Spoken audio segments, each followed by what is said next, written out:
कभी ऐसा कुछ देखा नहीं, लोगों ने ऐसा कुछ किया नहीं, तो किसी को ये आभास ही नहीं हो पाया कि ये मुनिराज आहार करने के निमित्त से ही बस्तियों की ओर आ रहे हैं। तो फिर क्या हुआ? अपनी अज्ञानता से, अपनी भावुकता से, स्वामी की भक्ति से प्रेरित होकर के जिसके ख्याल में जो बात आई वह प्रकट करने लगे। कोई सोचता है इन्हें कपड़ों की जरूरत होगी, बेशकीमती वस्त्रों का दान करने लगे।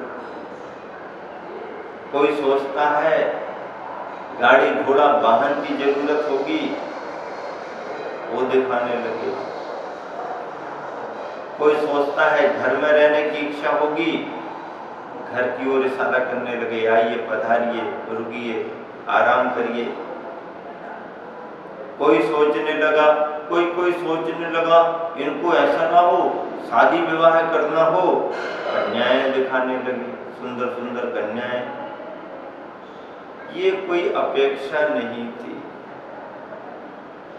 और भी अन्यान्य पदार्थ दिखाए गए होंगे, पर भगवान को किसी तरह की सामग्री और निधियों की जरूरत नहीं थी। तो जरूरत किस बात की थी? जरूरत तो केवल और केवल एकमात्र आहार संबंधी विधि की थी। क्या कह रहा हूं मैं? निधि की जरूरत नहीं थी, जरूरत थी विधि की, और विधि से लोग अनिरुद्ध थे। विधि का ज्ञान उनको था नहीं। और विधि का विधान तो देखो, विधि का विधान तो देखो। राज्यावस्था में राजा बनकर के जिन्होंने प्रजा का पालन किया, अक्षय भंडार अन्नपूर्णा जिनकी कृपा से चलते रहे, अखंड साम्राज्य था, ऐसे समुद्रांत पृथ्वी के स्वामी तीर्थंकर जिनके प्रत्येक कल्याणकों में सौधर्मेंद्र साक्षी, गर्भ के समय देवों ने अतिशय किए, प्रभावना बढ़ाई, जन्म के समय की महिमा गाई, पांडुक शिला पर ले जाकर के अभिषेक संपन्न किया, गर्भ में आने के 6 महीने पहले से लेकर गर्भ के 9 महीने के काल तक, यानी 15 महीने तक लगातार प्रतिदिन 3 टाइम और किसी किसी ग्रंथ के अनुसार 4 टाइम रत्नों की वर्षा होती रही। और एक बार में कितने रत्न बरसते थे? 3.5 करोड़ रत्नों की वर्षा एक बार में, 3-3 बार, 4-4 बार। कोई ले जाना चाहे रत्न उठा करके ले जाओ, कोई मना ही नहीं। ओरिजिनल डायमंड कहीं भी उसका उपयोग कर सकते तुम। ऐसे रत्नों की वर्षा जिनके पुण्य प्रताप से होती रही, प्राणी मात्र के प्रजा पाल रहे, अन्नदाता रहे, आज वही संन्यास लेकर के अपनी क्षुधा पूर्ति के लिए बस्तियों में, नगरियों में जा रहे हैं, पर कोई व्यक्ति उनकी अंतर की आवश्यकता को नहीं समझ पा रहा। वो निराहार ही उनको वापस लौटना पड़ रहा। आते जाते के क्रम में कितना समय और निकल गया? 6 महीना तो योग में ध्यान में बैठे रहे, फिर ध्यान से सामयिक से उठे तो फिर 7 महीना और 8 दिन और निकल गए। इतना लंबा समय बिना आहार के निकल गया। इसलिए ऐसा ये निकाला गया गणित, चैत्र बदी नवमी के तिथि में निर्ग्रंथ मुनि दीक्षा धारण की, तो चैत्रबदी नवमी की तिथि से चैत्रबदी नवमी की तिथि 1 बरस हो गई, और चैत्रबदी नवमी की तिथि से बैसाख बदी नवमी की तिथि 1 महीना हो गया, और बैसाख बदी नवमी से 10वीं, 11, 12, 13, 14 अमावस, एकम, दोज, 8 दिन और हो गए। तीज को तो आहार ही संपन्न हो गया, तो 1 बरस 1 माह 8 दिन तक तीर्थंकर मुनिराज निराहार रहे, जिसमें 6 महीने उनका उपवास का काल माना गया है संकल्प पूर्वक। उसके बाद आना जाना रहा, पर विधि की अनभिज्ञता के कारण किसी के यहाँ आहार का योग नहीं बना। 1 वर्ष 1 माह 8 दिन बहुत लंबा काल निकल गया। फिर जब उनका कर्म टला तो योग भी बना। देखो, जब तक कर्म टलता नहीं है तब तक शुभ योग बनते नहीं, और कर्म तो सभी को फल देता है। कर्मों के फल से इस धरती पर कोई बचता नहीं है। ऐसा कोई प्राणी नहीं है जो कर्म तो कर ले और उसके फल पाने से बच जाए, कोई नहीं। तीर्थंकर बन जाए तो भी नहीं। नारायण, प्रतिनारायण, बलभद्र, कामदेव, कोई भी हो, चक्रवर्ती कोई भी हो, कर्म का फल तो सभी को पाना पड़ता है। और कर्म के फल में बड़े बड़े व्यक्ति भी डगमगाने लगते हैं। पुण्य का उदय हो तो फिर भी हंसी खुशी निकाला जा सकता है। अशुभ कर्म का उदय आ जाए, कष्ट तकलीफ का समय आ जाए, तो फिर उस समय को निकालना सामान्य बात नहीं होती। अरे भैया, परीक्षा की घड़ी तो वही होती है। अच्छे समय में तो कोई भी अपना समय निकाल लेता है, लेकिन परेशानी में, संकट में यदि अपने को संभाल करके कोई समय निकाल ले तो उसकी बहुत बड़ी प्रशंसा होती है। उसके वो परीक्षा की घड़ी होती है।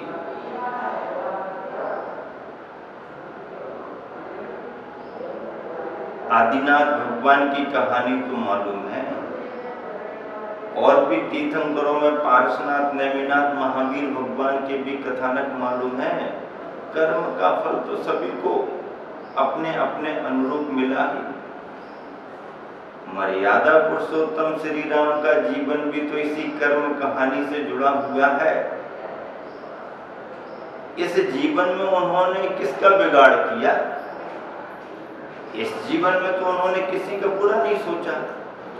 जब बुरा सोचा ही नहीं इस जीवन में, बुरा किया ही नहीं इस जीवन में, तो यह सब क्यों?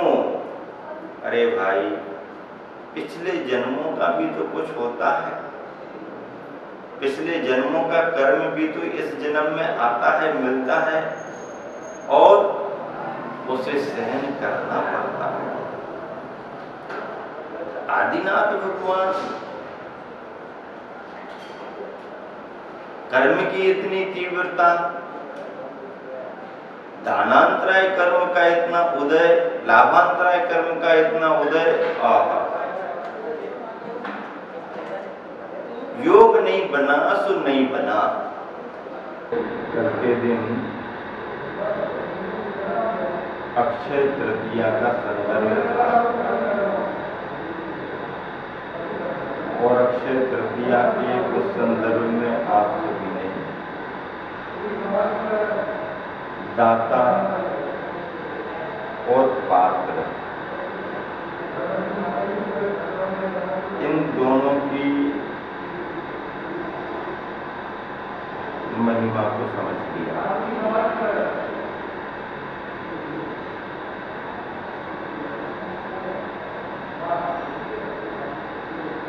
दाता की भावनाओं की पूर्ति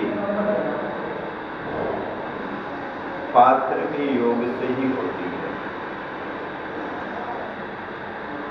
और पात्र की आवश्यकता की पूर्ति दाता के माध्यम से ही होती है। इसे ऐसा समझ लें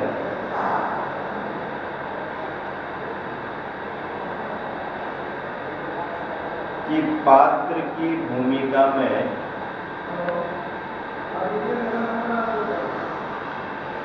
आहार की पूर्ति तो दाता के माध्यम से ही होगी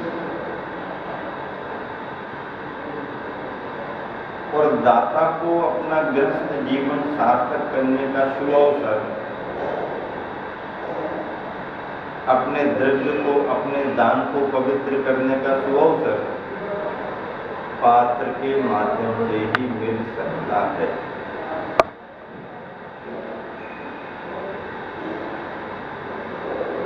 एक बार यह स्थिति फिर भी बन सकती है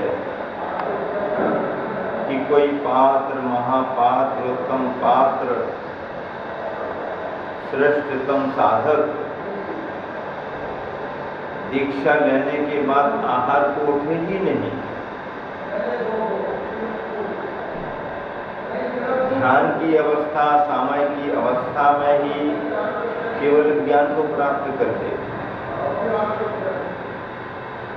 तो उसका जीवन तो फिर भी बिना दाता के चल सकता है क्योंकि वह आहार को ही नहीं उठे।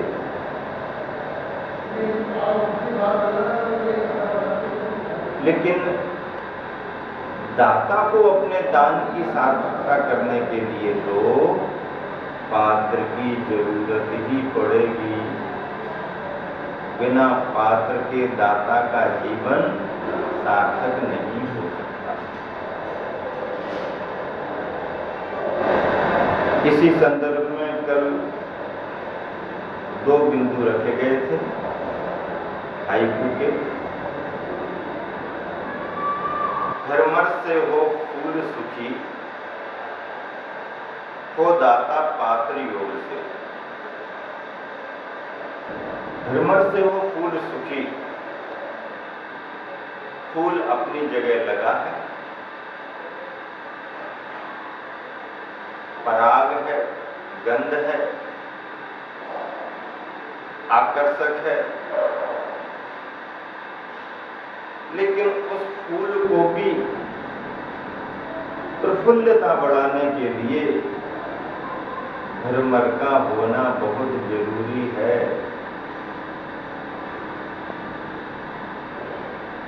फूल को यदि भ्रमर मिल जाए तो फूल की शोभा दुगुणित हो जाती है। भ्रमर को भी फूल की जरूरत होती है पराग के लिए। भ्रमर भी फूल की तलाश में रहता है। भ्रमर की आवश्यकता की पूर्ति फूल से ही होती है, लेकिन जब दोनों आमने सामने होते हैं तो फूल के कारण भ्रमर आनंदित होता है और भ्रमर के कारण फूल भी आनंदित हो जाता है। इसलिए ये पंक्तियां लिखी गई, भ्रमर से हो फूल सुखी, हो दाता पात्र योग से। लेकिन एक विशेषता देखी गई है, भ्रमर फूल से पराग पान तो करता है पर फूल को तोड़ता नहीं है। फूल जिस जगह लगा है वहीं लगा रहने देता है, उस जगह से फूल को अलग नहीं करता। मुनिचर्या में आहार को लेकर के भी एक वृत्ति आई है जिसका नाम है भ्रामरी। भ्रामरी वृत्ति का मतलब यह है कि मुनिजन गृहस्थों के घर पर विधि मिलने पर आहार करने के लिए यदि जा रहे हैं तो आहार के क्रम में इतना ध्यान रखें कि वह भ्रमर के समान आहार लेकर के तो आ जाएं पर दाता को किसी तरह से भार, किसी तरह से धक्का ना लगे।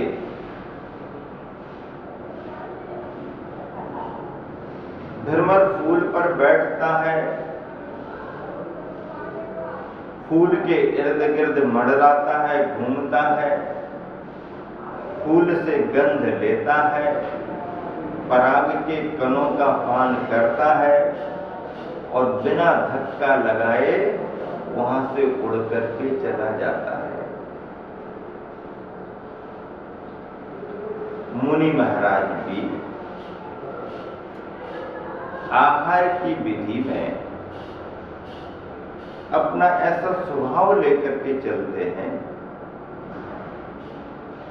कि हमारी आहार की चर्या भी संपन्न हो जाए और सामने वाले को किसी भी तरह से कोई प्रतिकूलता महसूस ना हो, कोई भार, कोई बाधा महसूस ना हो।